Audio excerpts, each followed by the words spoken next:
Hey guys, it's Jan, also known as Unbluster, and today we are taking a look at the Neo VQS Polycarbonate Body Special. There you go, pretty much a fairly highly anticipated kit. The only thing kind of weird about it is that they chose to go with VS. I'm not sure about that, honestly. VS is a little bit old and a little bit harder to work on, so it's a little confusing to me. Item number 95633, 1200 yen. As you can see, it's a special edition kit. Alright, so let's take a look at what is inside. Let's lift this out of the way. And the best part about this kit is the additional polycarbonate body. Right there, the Neo VQS being added to this kit with a special polycarbonate body is always a good thing. Makes the car lighter out of the box, and if you have a project that you want to build using this body, it comes in this kit, and then that always makes it a little bit better. If you have like like an FM something type build, this is always pretty good because of the high canopy design here, and essentially other kits as well. Like if you want to actually build from VS, and yeah, you can use this too. This is always good when you're including this with a kit. And these are the black mounting points that they picked out for the polycarbonate body over there in the back. So that allows you to attach it to the front and to the back of the chassis, which is a light green VS chassis.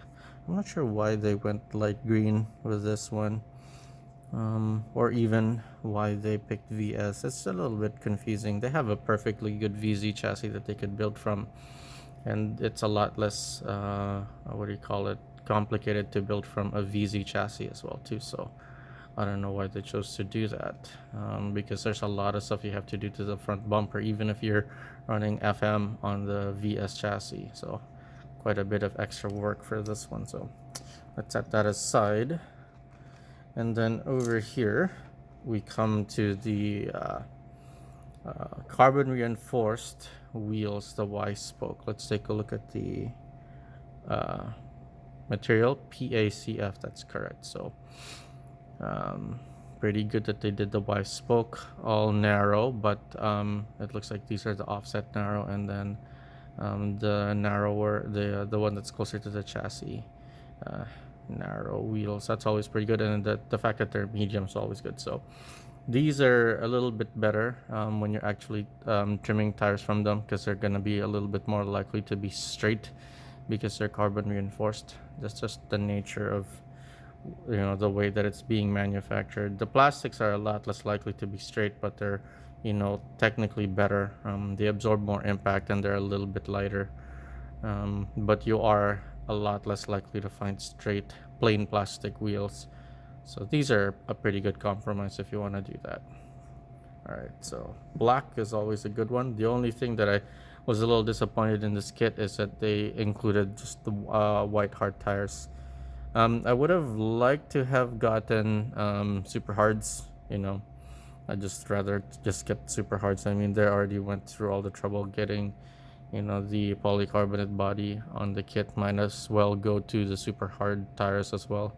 I don't know why they decided to go with hard, but that's a little disappointing to me.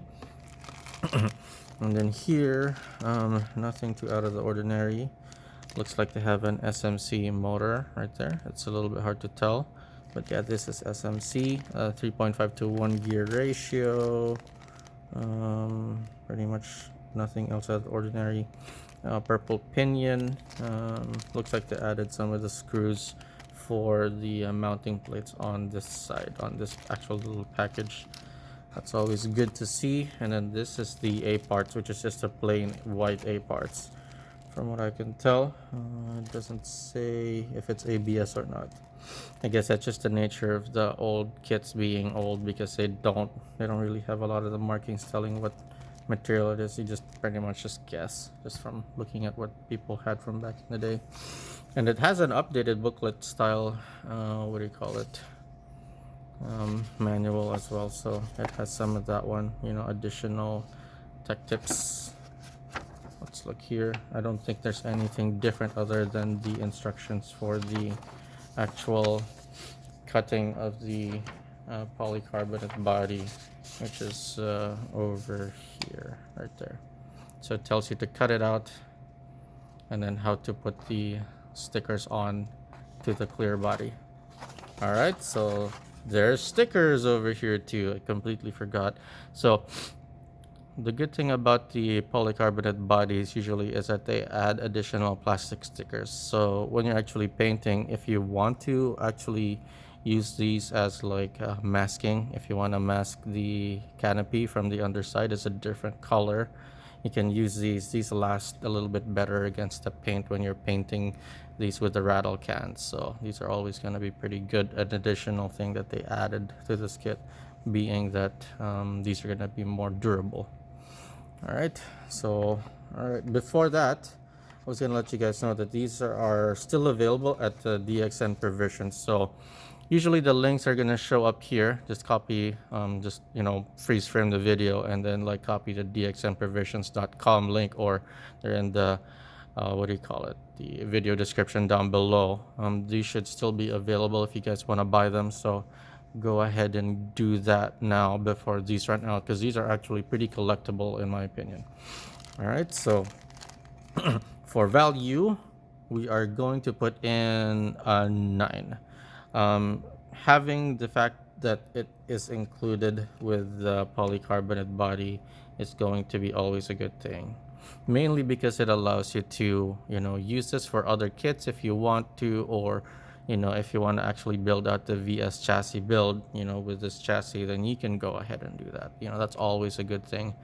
Giving you additional options right from the beginning or right from out of the kit is always a good thing for me, at least in my opinion. So definitely a 9. For collectability, it's a 10. It's kind of weird that they combined a new VQS body with a VS chassis, especially in this color. It's actually pretty cool that they did this light green again. If people are looking for this in VS and they want to use VS again, then yeah, they can do that. They can use the light green color again. It's actually pretty interesting. And then, so yeah, I'm gonna give the collectability a 10 for this one. For upgradability, the biggest problem with this kit is the VS chassis. Really, the VS chassis is a little bit old. Doesn't mean that it's not as good. Definitely, it's not as competitive as MS nowadays. But the thing is that like the VS chassis just takes a little bit more care when you're building that front bumper assembly that I mentioned earlier here. It's very involving. You need like carbon plates that sandwich this part and then this part, the same with this side as well, holding another piece in the middle and then holding that, locking it there, so that actually make this front section usable. Otherwise, this is just super flimsy. You don't want to bend this and snap this, because it's the way that the VS was designed back in the day. That front bumper was not really super well designed. So that's one of the biggest problems I have with VS. Otherwise, though, the transmission is really good. So, I mean, if you want to do that, if you want to use this for high speed, which is still what they use for high speed in Japan, then yeah, go ahead and do it. VS is one of the best chassis to start with. So, it's kind of a bit of a catch-22, but it's like back and forth. But I will give this a 7, just because, I think VZ is just easier to work with. So I'd rather do that. So all in all, in terms of average score, it gets an 8.6. All right, everybody. Thanks. Thanks for watching. If you'd like to see more videos like this, please like, subscribe, and share. And thanks for watching. Go race.